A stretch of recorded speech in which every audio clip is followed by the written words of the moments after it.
What's up, guys? Back at it with another low-effort KINGmykl video. Just kidding. I'm just doing it like this because I'm sick. If you can tell through my voice or not. I'm not going to probably do another video like this unless I'm sick again. But anyway, on to the playoffs. So the seeding was decided on Tuesday with the two tiebreaker things, which I'm just going to get that out of the way right now. I really don't understand why they decided to do the tiebreaker like this when it was so obvious you can just do it by map wins. Neither of the teams that were tied had the same amount of map wins. Just give the one with more map wins the higher seed.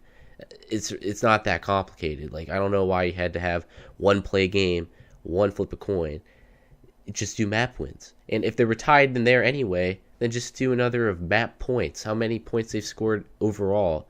Like, they're even admitting that it was wrong to do it that way. I don't know why they didn't have any on-the-feet decision-making. Like, even if they did see teams tying like this beforehand, even when it did happen, you could have just looked at the standings and said, well, they have different map wins. Give the team with more the higher seed. So that was dumb.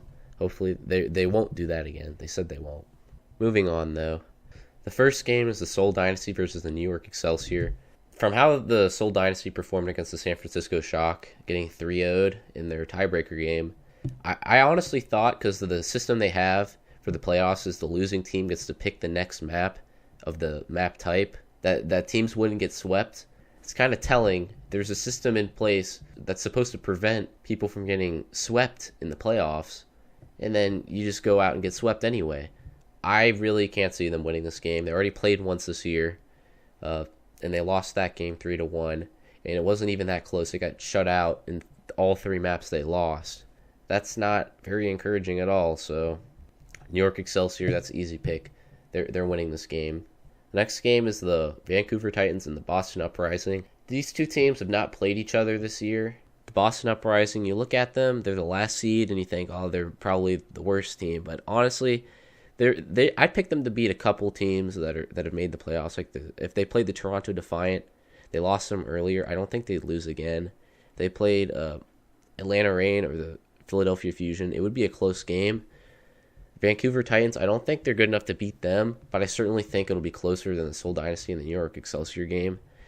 You look at the games that the Boston Uprising struggled the most in this year so far, and it's been mostly teams that play Sombra.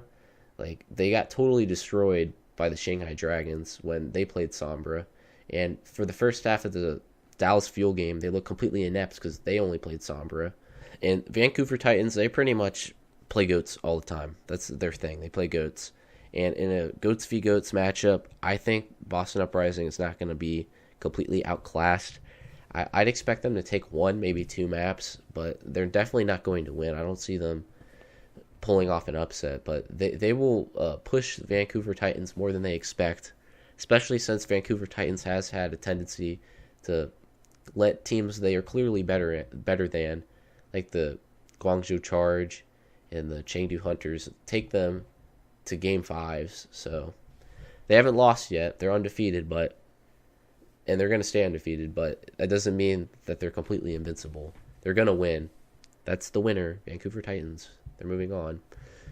Shocker. On Friday, these are the games that are actually going to be fun to watch because the teams are a lot more evenly matched.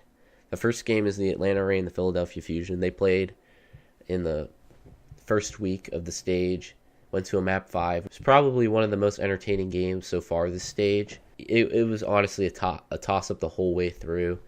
Any team could have won any map. There's never the only stomp map that happened was the Philadelphia Fusion looked pretty dominant on Kings Row, but besides that, every other map was close. Especially the ones Atlanta won. They kind of won out on the skin of their teeth. Philadelphia Fusion, they only have lost this year when they didn't have Boombox. So you could think maybe they would have gone undefeated if they never lost him to the illness he had. Especially, they would not have lost to the Florida Mayhem. I can guarantee that. They would be 6-1 if they had Boombox. So they're a good team. Atlanta Reign, they're 4-3. They're the 5 seed. They've looked good at times. They 4-0'd two teams, which is pretty impressive. This game, I could see either team winning. It would not be a shocker if the Philadelphia Fusion won. It definitely wouldn't be a shock if the Atlanta Reign won. But because the Atlanta Reign were so close the first time, and they attribute their loss to not really understanding how to properly counter the Winston goats. I think they'll have the edge up coming into the second game because they'll have a strategy they're coming in to counter because they know what beat them. While the Philadelphia Fusion, they might just get a little bit complacent. They might just say, oh, the maps they did win, we could have won easily. So if we just play how we play, but just better, we'll be able to beat them. But the Atlanta Reign are thinking, okay, they won because they played Winston Goats. This is how you counter that. We'll go in. We'll have a plan to stop it. So Atlanta Reign, I think, moves on. They move on to play the Vancouver Titans. The last game is the San Francisco Shock versus Toronto Defiant. And I said the Thursday games are going to be lopsided. The Friday games were going to be closer. I lied. This one's probably not going to be close at all. I think the Shock are going to totally destroy the Defiant. Toronto has been pretty much boosted by an easier schedule than most teams have faced. And San Francisco Shock has been kind of nerfed in the standings by their hard schedule. So in reality, if they had the same schedule, San Francisco Shock would be the 3 and Toronto Defiant would be the 6. There's no doubt about that. Overall, the Shock's roster has more talent. They've had more coordination overall this year. They've had scarier games. They just 3-0'd the Seoul Dynasty, so you think maybe they'll have some momentum coming into this game, a little bit more confidence in their game plan. The Toronto Defiant, the only playoff team they've beaten is the Boston Uprising, and they weren't even a playoff team until the last week. I don't know how they're going to stack up against one of these, a team like the Shock, because against a team like Atlanta and when they played the New York Excelsior, they never really seemed like they were on the same level. Atlanta Reign pulled away in the second half. New York Excelsior, they were dominant the whole game. The San Francisco Shock, I don't see them being worse than those two teams, so they're going to do the same thing, if not beat them worse, because you could say that they're better than the Reign. That's definitely a fair statement to make. So San Francisco Shock, 3-1. This would set up a semifinals of the Vancouver Titans versus the Atlanta Reign and the New York Excelsior versus the San Francisco Shock. I'll start with the Vancouver Titans and the Atlanta Reign. This could be a pretty interesting game because both teams have a very aggressive style. For a lot of Stage 1, I'm pretty sure Pogba had the most damage as a Reinhardt, and that's pretty indicative of an aggressive style. They don't like to wait for the opportunities. They like to force the issue. You can just look at the last couple games. Defiant just grabs right when he gets it. Like, he doesn't even wait for an opening because he's just like, well, if it's going to get eaten, I'd rather it get eaten right when I have it than hold on for 20 seconds and get it eaten anyway. So he just literally chucks them whenever he gets them. So that shows that they're fast-paced, they're aggressive, and Vancouver Titans, they're known for being aggressive too.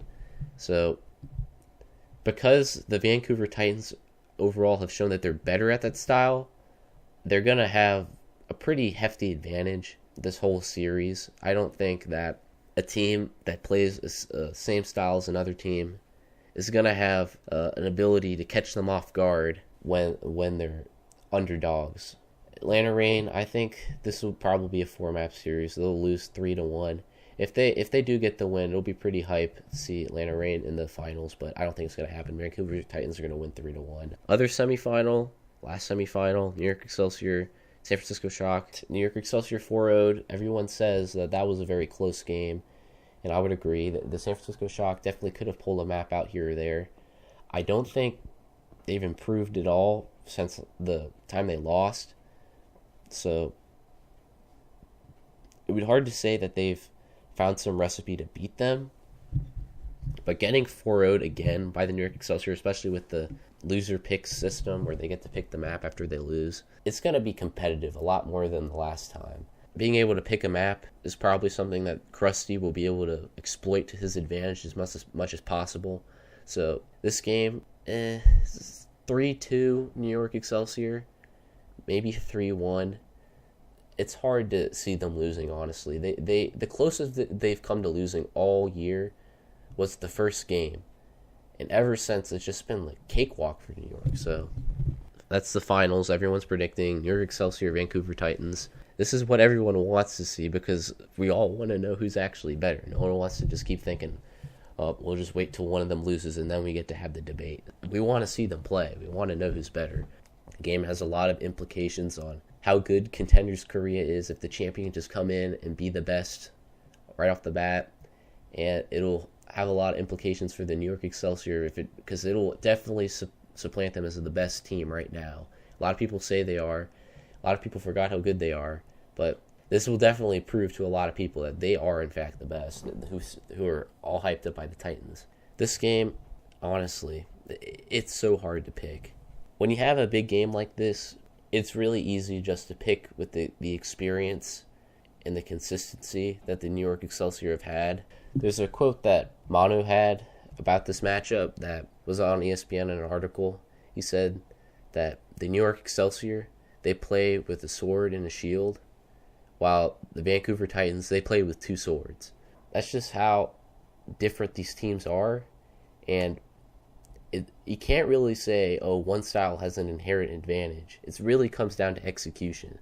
So you just got to go with the team that's played so many games in the Overwatch League, has been to stage playoffs, has been to stage finals, has had the heartbreak of losing in the playoffs already. They still want to be known as the best because they've been told that they're not many times in the offseason. Vancouver Titans, they're confident, they're maybe overconfident, and have a lot of talent, and they're young, and have experience before the Overwatch League in big games. But, this is going to be on ABC. They don't know what's going to hit them, So, New York Excelsior is going to win. 3-2. This is going to a map 5. If it doesn't, I'm going to be very disappointed. I don't care who wins, but I just want to go to a map 5.